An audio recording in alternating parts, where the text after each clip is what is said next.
lazaza tsy lalao misy ndreo tao tanora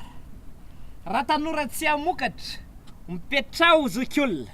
ary raha zokiolona tsy ananatra modimo andro razana raha razana tsy ta mifoaza iady vomanga mifoaza iady vomanga mitavy any razana raha ny razana no mita dia ny kambotiny sambatra indrindra raha ny razana ny manafay dia hitondra faisandreo mpangalatolana rehetrareo ary tsisy mpangalatolana ntsony eto Madagasikara fa hoy ny fahenden'ny Ntaolo manao hoe ny maty andro divovoka fa ny velona ijoro anefa didy ny afatry ny Ntaolo dia ny fihavanana hoy mantsy ny Ntaolo hoe aza manao ory avamanana aza manao kely tsy mba mamindro fa ianareo hoe manaova sahala amin'ny fanirina